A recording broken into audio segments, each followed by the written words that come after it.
News 18ના reality ટ્રેકમાં Narmada જિલ્લા તંત્રમાં પણ ફાયર સેફટીને લઈને ઘોર બેદરકારી સામે આવે છે। નર્મદા જિલ્લામાં સેવા સદન પંચાયત ભવન સહિતના તાલુકા મથકો ફાયર સેફટી વિહોણા છે। કાયદાનું પાલન કરાવનાર જ કલેક્ટર કચેરીમાં પણ શોભાના ગાંઠિયા સમાન ફાયર સેફટીના સિલિન્ડરો જોવા મળી રહ્યા છે। તે એક્સપાયરી ડેટવાળા લગાવેલા છે।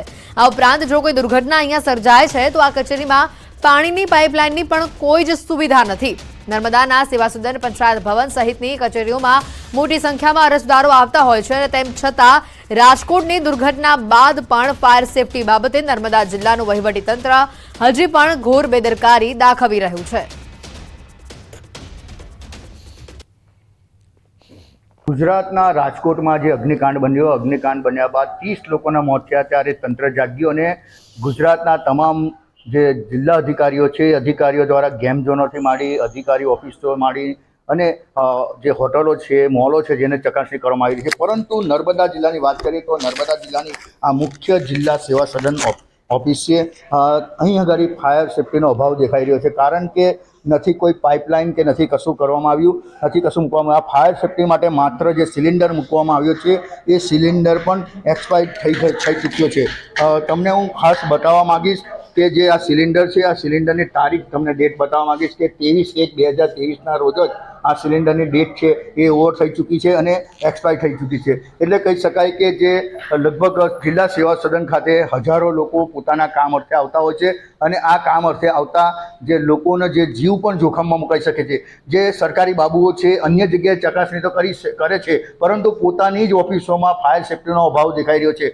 તો શું આ જે સરકારી બાબુઓ છે જે કોઈક જે ફરી રાજકોટ જેવી અગ્નિકાંડ બને એની રાહ જોઈ રહ્યા છે? કારણ કે જિલ્લા પંચાયતથી માંડીને તાલુકા પંચાયત અને જિલ્લા સેવા સદન જ્યાં કલેક્ટર જિલ્લા વડા બેસતા હોય ત્યાં જે ફાયર સેફટીનો અભાવ જોવા મળ્યો છે। એટલે કહી શકાય કે જે ન્યૂઝ 18 ગુજરાતીના ખાસ જે વાતચીતમાં અમે જિલ્લા કલેક્ટર નાયબ કલેક્ટર પાસે મળ્યા ત્યારે તેઓએ પણ એક પૂરતો જવાબ મળ્યો કે જે ફાયર સેફટીના જે અધિકારી વર્ગ હોય છે એ સુરત લાગે છે, સુરતનો સંપર્ક કરવો। એટલે અહીં આગળ જે અધિકારીઓ છે તે પણ મૌન છે કારણ કે જે ફાયર સેફટીનો અભાવ છે સરકારી બાબુઓ અન્ય જગ્યાએ ચકાસણી તો કરે છે પરંતુ પોતાની જ ઓફિસોમાં આજે ફાયર સેફટી ન રાખાતા આજે કોઈ નવો મોટો અગ્નિકાંડ બને એની રાહ જોવાઈ રહી છે। દીપક પટેલ, ન્યૂઝ 18 ગુજરાતી, નર્મદા। રાજકોટની ઘટના બાદ સુરતમાં ઘોડા છૂટી ગયા બાદ તબેલાને તાળા મારવા જેવો ઘાટ સર્જાયો છે। સુરત મહાનગરપાલિકા દ્વારા એક જ દિવસે શાળા, કોલેજ, હોસ્પિટલ, રેસ્ટોરન્ટ, સિનેમાઘર સહિત 109 મિલકતોને સીલ મારવામાં આવ્યા છે। Rander zone, Athwa zone, Katargam zone, Udhna અને બી ઝોન સહિત વરાછા ઝોનમાં આવેલા mall, shopping centre, textile market, commercial complex જેવી મિલકતોને સીલ મરાયા છે। મહત્વનું છે કે આ દરેક મિલકતો પાસે ફાયર સેફટી અને બીઓસીના પુરાવા અંગે કાર્યવાહી હાથ ધરાઈ હતી। જો કે ફાયર સેફટી અને બીઓસીના પુરાવા ન હોવાથી આ મિલકતોને તાત્કાલિક સીલ કરાયા છે।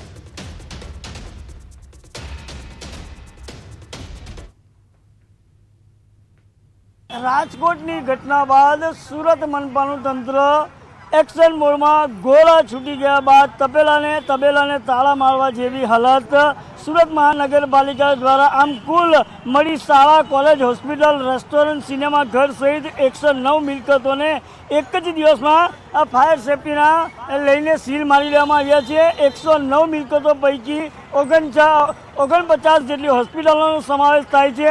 ખાસ કરીને આ સુરત શહેરના સગ્રામપુરા વિસ્તારની અંદર આવેલા કેપી સંઘવી હોસ્પિટલને પણ હાલ બીયુસી ના હોવાના કારણસર હાલ સીલ કરવામાં આવ્યું છે। ખાસ કરીને હોસ્પિટલની વાત કરીએ તો કેન્સરની હોસ્પિટલ છે જે કેન્સરની હોસ્પિટલમાં અંદર ઇન્ડોર પેશન્ટ જે છે ઇન્ડોર પેશન્ટને ડિસ્ચાર્જ આપ્યા બાદ આ સમગ્ર હોસ્પિટલને બીયુસીને ધ્યાનમાં લઈને સીલ કરી લેવામાં આવશે। પણ હાલ હોસ્પિટલની અંદર કોઈ પણ નવા પેશન્ટને એડમિશન આપવામાં નહીં આવે એવું ચોક્કસપણે ફાયર વિભાગ દ્વારા પણ જાણવા મળી રહ્યું છે। અને સુરત મહાનગરપાલિકાના આ રાંદેર ઝોનના વિસ્તારની વાત કરીએ તો restaurant, banquet hall, car workshop જેવા તમામ વિસ્તારોને હાલ સીલ કરી લેવામાં આવ્યા છે। ક્યાંક ફાયર સેફટીનો અભાવ તો ક્યાંક બીયુના અભાવને ધ્યાનમાં લઈને મહાનગરપાલિકાના ફાયર વિભાગ અને તંત્રએ હાલ મિલકતો 109 જેટલી સીલ કરવામાં આવી છે। કેમેરામેન ભરત બ્રહ્મભટ્ટ સાથે કેતન પટેલ, ન્યૂઝ 18 ગુજરાતી, સુરત। તો કેરળમાં ચોમાસાની દસ્તક સામે આવી છે. ગુજરાતમાં પણ તેની અસર જોવા મળી છે. ગુજરાતના દરિયાકાંઠે તેજ પવન ફૂંકાવાનું શરૂ થયું છે. સુરતના દરિયાકાંઠે ભારે પવન ફૂંકાવાની શરૂઆત થઈ છે. દરિયામાં ઊંચા મોજા પણ ઉછળી રહ્યા છે. કેરળમાં ચોમાસાની જે દસ્તક થઈ છે અને બાદ તેની અસર હવે સુરતમાં પણ જોવા મળી. ગુજરાતના દરિયાકાંઠે પણ પવન ફૂંકાવાનું શરૂ થયું. આ દ્રશ્યો સામે આવી રહ્યા છે. દરિયામાં ઊંચા મોજા ઉછળતા પણ જોવા મળ્યા.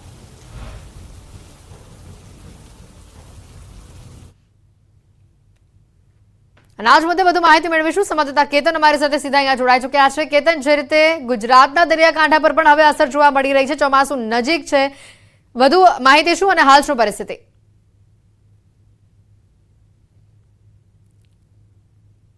વાત કરું તો આજે દક્ષિણ ગુજરાત અને ખાસ કરીને દરિયાકાંઠાનો જે વિસ્તાર છે, ડુમસ, નવસારી, તિથલ, વલસાડ અને દમણ સહિતના વિસ્તારની અંદર જે દરિયાકાંઠાના વિસ્તારમાં ભારે પવન ફૂંકાવાની શક્યતાઓ શરૂ થઈ છે. ભારે પવન ફૂંકાઈ રહ્યો છે. તો બીજી તરફ ખાસ કરીને જે ભેજવાળા વાતાવરણને 40 કિલોમીટર ઝડપે પવન ફૂંકાઈ રહ્યો છે અંદાજિત, એ પ્રમાણે હવામાન ખાતે આગાહી કરી હતી. અને ચોમાસું જેમ નજીક આવી રહ્યું છે તેમ દરિયાકાંઠે પવન પણ વધારે ફૂંકાઈ રહ્યો છે. અને ખાસ કરીને હાલ વેકેશનનો પણ માહોલ હોય અને ડુમસના દરિયાકાંઠે સહેલાણીઓ પણ ઉમટી રહ્યા છે. દ્રશ્યની અંદર જોઈ શકો છો કે આ ડુમસના દરિયાકાંઠે હાલ આ પ્રવાસીઓ પણ વધુ દેખાઈ રહ્યા છે. અને ખાસ કરીને વરસાદ, ચોમાસું નજીક હોય જે અંતર્ગત દરિયાઈ ભેજવાળા પવનોનું પણ પ્રમાણ વધુ જોવા મળી રહ્યું છે. અને ચોક્કસપણે કહી શકાય એમ છે કે હાલ આજે 30 થી 40 કિલોમીટરની હવામાન ખાતાની આગાહીના પગલે હાલ આ પવન ફૂંકાઈ રહ્યા છે. અને શહેરી વિસ્તારની અંદર પણ 20 થી 25 કિલોમીટરની ઝડપે પવન ફૂંકાઈ રહ્યા છે એવું હવામાન ખાતાનું ચોક્કસ આગાહી મુજબ જાણવા મળી રહ્યું છે. બિલકુલ કેતન, ચોક્કસથી કહી શકાય કે હવામાન વિભાગ દ્વારા પણ જે રીતે આગાહી કરવામાં આવી છે 15 જૂનની આસપાસ ગુજરાતમાં ચોમાસું વિધિવત રીતે દસ્તક દઈ દેશે, એની અસર જે અત્યારે જોવા મળી રહી છે. ખાસ કરીને સુરતમાં ગરમીનો પારો અત્યારે ક્યાં પહોંચ્યો છે અને જો વરસાદના દિવસો નજીક છે તો તંત્ર તરફથી આગોતરું કોઈ આયોજન કરવામાં આવ્યું છે? જે ચોક્કસ વાત કરું તો હાલ જે આજે સુરતની અંદર ગરમીનો પારો 35 થી 37 ડિગ્રી જેવું તાપમાન બતાવી રહ્યું છે. અને ખાસ કરીને આ જે વહીવટી તંત્ર છે એના તરફ એની પર પ્રી મોન્સૂનની પણ કામગીરીઓ હાલ ચાલી રહી છે. સુરત શહેરમાં મનપાનું તંત્ર પણ સફળ જાગી અને પ્રી મોન્સૂનની કામગીરીઓ પણ કરી રહ્યા છે. અને ખાસ કરીને આ જે ચોમાસું નજીક છે જે અંતર્ગત પવનની ઝડપ પણ વધી રહી છે અને ભેજવાળું વાતાવરણ પણ હાલ દેખાઈ રહ્યું છે. વાદળછાયું વાતાવરણ પણ જોવા મળી રહ્યું છે. કેતન, આભાર માહિતી બદલ.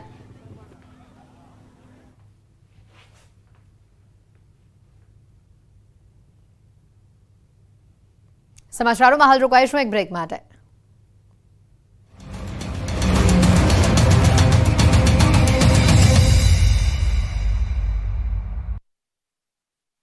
अपने आ बाजू गोंडलમાં આરોપી રાહુલ રાઠોડના ઘરે પોલીસે તપાસ કરી. પોલીસની ટીમ રાહુલ રાઠોડના ઘરે પહોંચી. આરોપી રાહુલને સાથે રાખી ઘરે તપાસ કરવામાં આવી રહી છે. આ બાજુ રાજકોટ ટાઉન પ્લાનિંગ બાદ ફાયર વિભાગમાં અધિકારીની પૂછપરછ થઈ. ફાયર ઓફિસર બીજે ઠેબાની પૂછપરછ કરવામાં આવી. આ કાંડને લઈને રાજકોટ કોંગ્રેસનું વિરોધ પ્રદર્શન. ગાયત્રી બા ધ્રુસકે ને ધ્રુસકે રડ્યા.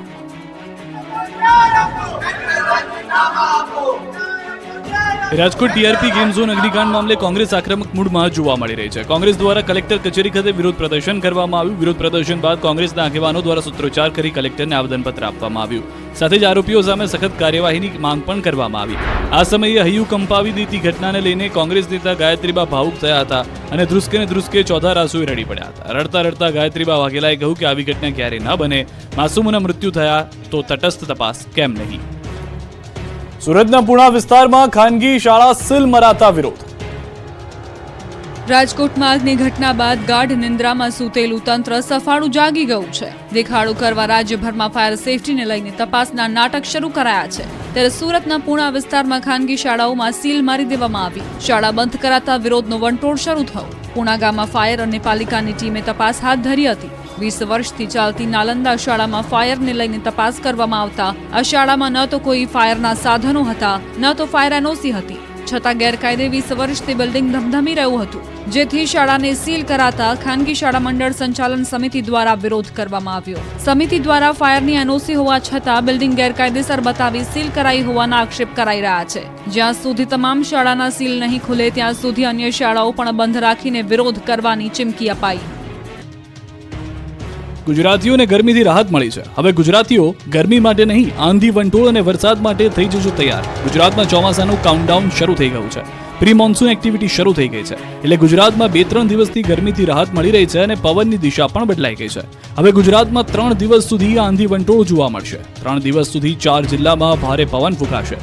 ગુજરાતના 4 જિલ્લામાં આંધી વંટોળની આગાહી હવામાન વિભાગે કરી છે. હવામાન વિભાગના કહેવા પ્રમાણે કચ્છ, બનાસકાંઠા, પાટણ, સુરેન્દ્રનગરમાં આંધી વંટોળને કારણે વિઝિબિલિટી ઘટી શકે છે. સમગ્ર ગુજરાતમાં 3 દિવસ સુધી તેજ પવન ફૂંકાઈ શકે. પવનની ગતિ પ્રતિ કલાક 25 થી 30 કિલોમીટરની હોઈ શકે, જે દરિયામાં તેજ પવન પણ ફૂંકાઈ શકે. 4 દિવસ સુધી માછીમારોને દરિયો ન ખેડવા તાકીદ. દરિયામાં પવનની ગતિ 65 કિલોમીટરની ઝડપ સુધી થઈ શકે. આ કારણે ગુજરાતમાં ગરમી ઘટી શકે છે. બુધવારે અમદાવાદમાં 44.1 ડિગ્રી તાપમાન નોંધાયું. 24 કલાકમાં 43 ડિગ્રી તાપમાન રહી શકે. ગાંધીનગરમાં 43.3 ડિગ્રી તાપમાન નોંધાયું. 24 કલાકમાં 43 ડિગ્રી તાપમાન રહી શકે. ગેમ ઝોનમાં લાગેલી આગ દુર્ઘટનામાં એક બાદ એક આરોપીની ધરપકડ થઈ રહી છે. ત્યારે હવે મોટા મગરમચ્છનો વારો છે. હવે આ ઘટનામાં આઈપીએસ, આઈએએસની પૂછપરછ કરવામાં આવશે. આ નિર્ણય ગાંધીનગર ખાતે એસઆઈટીના સભ્યો સાથે ગૃહ રાજ્યમંત્રીની સમીક્ષા બેઠકમાં થયો છે. બધા આઈએએસ અને આઈપીએસ અધિકારીને બોલાવીને પૂછપરછ માટેની સૂચના ગૃહમંત્રીએ આપી છે. કોઈ પણ હોય તે તમામની પૂછપરછ કરવામાં આવશે. 1-2 દિવસમાં જ તમામ અધિકારીઓને બોલાવવામાં આવશે અને ઇન્ટ્રોગેશન કરવામાં આવશે. બેઠક બાદ મીડિયા સાથે વાત કરતા એસઆઈટીના વડા સુભાષ ત્રિવેદીએ જણાવ્યું કે આ ઘટનામાં લોકોના જીવ ગયા છે. તેમને ન્યાય આપવા માટે જે એસઆઈટીની રચના કરી છે તેની તપાસનું રિવ્યુ કરવામાં આવી રહ્યું છે.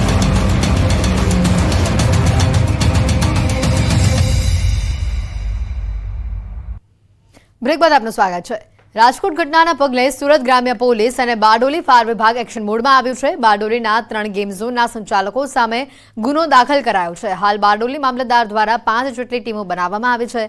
ગેમ ઝોન, મોલ, દુકાન, સમાજવાડી, શાળાઓ આ સહિતના એકમોમાં ફાયર સુવિધા અંગે યોગ્ય તપાસ કરવામાં આવી રહી છે. બારડોલી નગરમાં ચાલતા 24 snooker club, orbit game zone મળી કુલ 3 ગેમ ઝોનના સંચાલકો સામે હાલ ગુનો નોંધાયો છે. ફાયર સુવિધા વિના લોકોનું જીવન જોખમાય તેવા એકમોને સીલ કરવામાં આવી રહ્યા છે.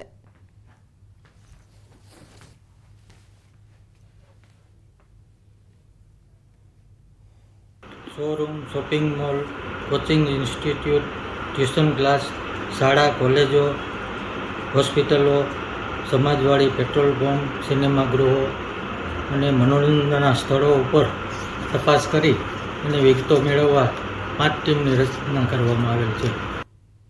વડોદરામાં નશાબાજ યુવકોની જાહેર માર્ગ ઉપર રાહદારીઓ અને પોલીસ સામે દાદાગીરી સામે આવે છે.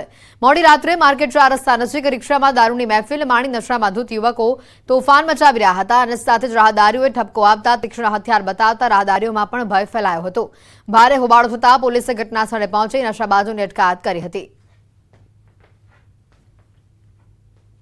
પોલીસે નશાબાજોની અટકાયત કરી. આ ઘટનાના દ્રશ્યો પણ સામે આવ્યા. જોઈ શકાય છે નશામાં ધૂત લોકો રિક્ષામાં મહેફિલ માણી રહ્યા હતા. નશાબાજ યુવકોની પોલીસ સામે દાદાગીરી અને રાહદારીઓને પણ તેઓ તીક્ષ્ણ હથિયાર બતાવતા નજરે પડ્યા હતા.